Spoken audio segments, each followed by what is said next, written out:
The next one is called, and one of the best ones, Ikebukuro West Park. And it's really strange that of the thousands and thousands, if not tens of thousands of Japanese comic books that are out there, the first one that I picked up ever in my entire life was this one.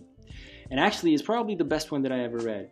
The main character, this kid over here, and again, very realistic, nice drawings. Let me see if I can show you. Very nice, realistic drawings, 200 pages, very good story. This kid over here, the book is basically following his stories and how he's going through life, how he's helping another guy. Very grown-up stuff. Again, people are dying there. A lot of Japanese comic books, people die. Very good comic book. GTO, the absolute classic. 25 books. Book number 25. I read all of them. Here I have, I think, from book 7. No, from book 10 to 25, so I'm missing the first 9. Wonderful, wonderful series. I mean, this was the first longer series that I was reading. And I was like, I didn't really understand the humor at first, to be very honest. I didn't laugh. I thought, oh, this is just so, I don't know. I mean, I don't understand what people find funny about this at all. But the reason was that my Chinese wasn't good enough. And the reason was that my understanding of the Chinese and Japanese culture wasn't good enough.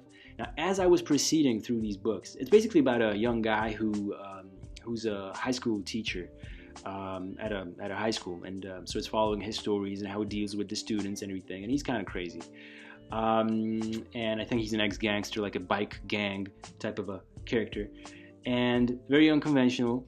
And I was like, what's funny about that? You know, it's a cliche and all that, but really the way they confront very serious issues in the Japanese society, like bullying, suicide of young kids, you know, pressure in the Japanese society and all that, it's really, really good. I liked it very much, and I can recommend, but your Chinese has to be at least upper intermediate to be able to enjoy this. There's also a TV series based on that, an animated one and a normal one, an acted one. I didn't see the acted one, just a little bit, the first one, but the animated series are really good. This is an offshoot of the same thing. I didn't like it too much. It's a little bit repetitive, but still I wanted to buy it because I really, really enjoyed GTO. Lucifer's Right Hand, about a renegade doctor, I guess, renegade Japanese doctor who went to Africa and came back. You know, he's been in war zones, and now he's the bad doctor who came back, and he doesn't understand Japanese society anymore, and he starts to volunteer, I think, in a very small clinic and dealing with, you know, old people and stuff like that. Pretty interesting. I bought it mainly because it has a lot of medical terminology, and I wanted to work on that, and then it turned out to be a pretty good read too. This book here is the first book ever I wanted to read in Chinese, and as you can see, everything is in Chinese. I only bought it because it had grown-up illustrations and realistic illustrations, and I didn't know that this is actually Resident Evil. I would not have bought it because I'm not really a big fan of Resident Evil, but when you're, you know, Japanese books, and especially comic books, in Japanese and Chinese bookstores are sealed in plastic so that kids who go often to these bookstores can read them, because if they were open, books would just storm the bookstores and would read the whole thing in 20 minutes and wouldn't buy it. So I didn't really see what was inside, and I bought it without knowing that. And let me just show you the first couple of pages again of what it looked like when I was trying to read the book, making again the same thing, notes. Here you can't really see it. I'm going to show you another book where there's tons and tons of notes that I was making, and I realized that it's just not going to work out. So I read the entire book. Up until now, I'm not really sure what it was about because my Chinese was very, very basic when I started doing it. I thought that, you know, as with other languages, I would be able to learn the language basically by reading books, but this doesn't work with Chinese. This is the first real book in Chinese that I read, even though it was by Michael Connolly, and it's a translation. And let me show you the first page of this book. This is the first book that I wanted to actually, I think, or the second book that I wanted to use my technique of using a dictionary and just translating words one by one and understanding the language that way. So this is the first page. And you understand very soon that this is not going to work because it didn't stop. I just went on and on and on. So here I gave up, right? You see I gave up. And then it just never stops. I mean, when you read books, Chinese books, it never stops. There are always going to be words. And here we go again. There's always going to be words that you don't know. And part of the reason for this, which I didn't know at that time, was that Chinese written language and spoken Mandarin are two different languages. So what is written here is actually not spoken Mandarin Chinese. This is called Baihua.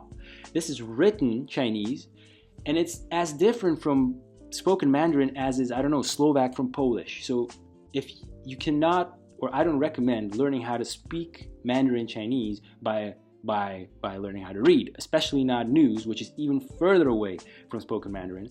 But even this is pretty far away from spoken Mandarin. So this book, pretty good. Detective story, Harry Bosch, A Black Echo in Chinese. 400 pages. Crazy. It took me like 2 years to finish. And of course I didn't read it every day, but yeah, 2 years is 2 years.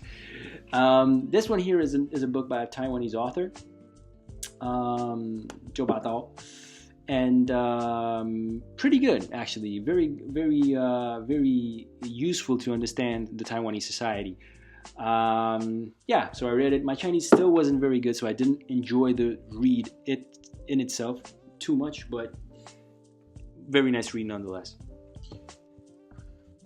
IQ 84, Japanese book translated into Chinese. This was the first book after 8 years or 7.5 years of studies, which I actually enjoyed. I read it without a dictionary. I read it almost as fast as I would read something in English, maybe 20% slower or 15% slower.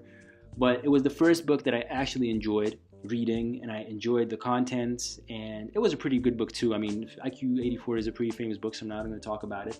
3 books I'm finishing. This is book 2. I'm finishing book 3 now. Pretty good read, I have to say. People say that Murakami has a very dark style of writing, but I have to say that when I read it in Chinese, I don't really think that it's too dark. Maybe translations are dark into other languages like English or Slovak, but not the Chinese version. And this one here, if you remember, I was talking about the detective stories, the young detective. These are the sort of like the novel versions of these detective stories. So this is one step higher from comic books, but still not as complicated as real books in Chinese. So a perfect step if you want to take your Chinese to the next Chinese reading to the next level, is to read these books that are novels for teenagers based on comic books. So basically it's an offshoot of the comic books, very popular comic books. Let me just show you this guy over here. I think you maybe remember the comic book he was in. And I read 5 of these.